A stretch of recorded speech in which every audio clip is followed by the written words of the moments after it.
customer states, I made a bunch of brioche and it just hasn't been the same. The bowl doesn't come up enough to pass the dime test even after adjusting as much as we could with the screw. I think I bought this in the late 90s and it has never been serviced. Help! Before we dive into this service, let's talk about why those paddles are too far off the bottom of that bowl. So with mixers, we do what's called a dime test. The paddle should pass over and give that dime a little flick. And if it doesn't, it means your paddles are too high off the bottom of the bowl, which means you're gonna have unincorporated ingredients. Things aren't gonna get mixed evenly.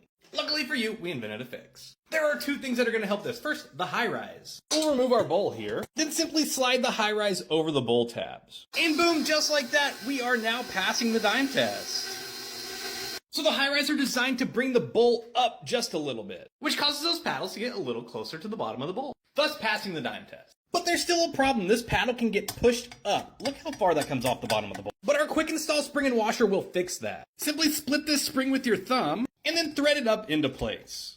And then we'll do the same thing with that washer.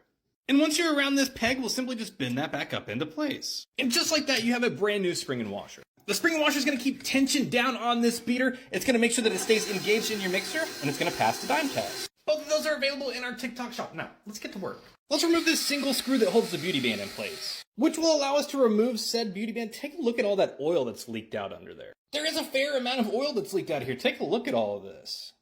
Now, under that band, you're going to find 4 screws. Let's go ahead and remove those. Now, I ain't saying they're crazy, but they do have a couple screws loose. Once those screws are removed, we can just take off this upper housing. And this is what we're looking at when we open her up. You can tell we got some pooling oil down here, and then there's just some crust down there. We need to remove this upper housing. There's 2 screws here, 1 here, and then 1 right there. With all those screws removed, we can just go ahead and just pull this transmission cover here. Take a look at that. Take a look down there. We have bare metal in this transmission housing. That means that new grease is not getting reincorporated on these gears. Let's go ahead and remove these and get them cleaned up. Now let's get a nice firm grip on this shaft. We're just going to pull off some of this grease. Once we get that cleaned up, it reveals a snap ring that we have to remove, which will allow us to pull this bevel gear. Under that bevel gear is a little pin. Peekaboo, we got to remove that. Then we need a little percussive maintenance to drive out this planetary, where we found a gear that is absolutely bone dry. And with the planetary out, we can remove this worm follower gear. You see all the shiny spots running right down the middle of those gear teeth? That's wear. Anytime we're finding wear on these gears, we're going to want to replace. Now this grease in here, it's pretty dried out. Let's go ahead and remove that. So we can tell that this grease hasn't been mixing and lubricating the gears properly. I mean, look at the color difference here, right? So this has a shine. This is very dark black. This stuff, once we get in there, it's nice and sticky. This stuff, not so much. Man, I need to clean the edge of my bucket. I'm just going to give it a little rim job real quick. And now that the rim of my bucket is clean, I can go ahead and just scrape my grease off much easier. All right, let's finish getting this all cleaned up. And now that the gearbox is cleaned up, it's time to move to the transmission housing. But before we go any further, guys, I wrote a children's book. It's called Maxwell the Mixer's Holiday Adventure. Picture Thomas the train. Maxwell falls off the counter and gets damaged. Believe it or not, I've seen that happen more than once. Well, Maxwell gets boxed up. He gets shipped to Mr. Mixer. Look at little Maxwell in that plane. And at Mr. Mixer, he gets repaired, and he meets a lot of new friends. Well, he gets fixed up, shiny as new. Look at him, he just got returned. He's peeking out the box. Now, Maxwell gets back home just in time to save the day and help with the holiday cookies. Now, I really hope people like this because, well, I'd like to make it a multi-part series. Anyways, back to the repair. Oh my gosh, look at all that goop. There was a gear hiding in there among all that grease. Let's go ahead and take that out. Now, generally speaking, with these plastic housings, you're going to find cracks and wear in this housing. And while this one is okay, we do want to replace that with metal. Because when this housing does end up fracturing, and it will, all of these gears will be able to bounce around in there and they will just get absolutely shredded. Anyways, let's get these gears cleaned up.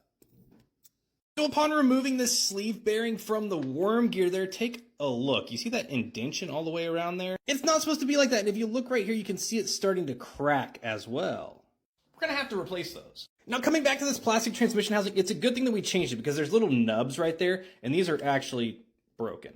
Which I didn't catch the first time, but I'm glad that we went ahead and swapped that. Now, because there's a ton of crud underneath this motor and speedboard, we're going to remove those. And upon removing this speedboard, we found that this is actually cracked right there.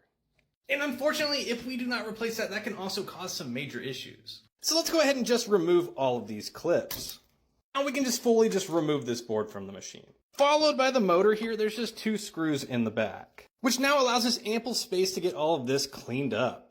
There we go, that's looking better. Let's throw this thing back together real quick. We have our motor. We'll get that screwed down. Then we'll go ahead and drop in our speedboard. And we'll go ahead and screw that down into place, making sure that we don't get this too awful tight because it'll also cause this plastic housing to crack. Now we can go ahead and reinstall these clips. Motor 1 and motor 2 can install in any orientation. and then white to the neutral, and the black wire to the line, followed by clicking our hall sensor back into place. And at this point, we should now have power. It's time to start greasing this machine back up. We want to come through here and create a base layer. If there's a base layer in the transmission housing, we want to go ahead and grease up the undercarriage, because as you can tell, this was bone dry. Now we can go ahead and slide our planetary up into place. With that planetary in place, we can go ahead and drop on our new gears. Now with the worm follower on, we're going to go ahead and insert our pin and then drop on our bevel gear, securing those back into place with our snap ring. Now we'll go ahead and apply some grease to those two gears, which will lead us to the worm gear. We can go ahead and drop that down into place. After we've greased up the gearbox, we can come to this transmission housing. We'll put that hub gear into place, and we'll want to grease that up as well. All that's left now is to drop on our gasket here. Then we can drop our transmission housing back down into place, ensuring that it seats all the way down, securing it with the 4 screws that hold it in place. All that's left is to drop on our upper housing, securing it into place with its 4 screws, and then to reinstall our beauty band.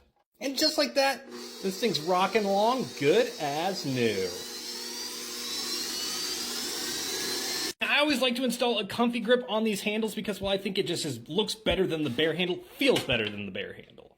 This machine is now ready to rock. If you'd like to get any of these upgrades like the Hi-Rize or the quick install spring and washer, you can do so in the link below. Oh, and don't forget to check out Maxwell the Mixer's Holiday Adventure. You're gonna love it.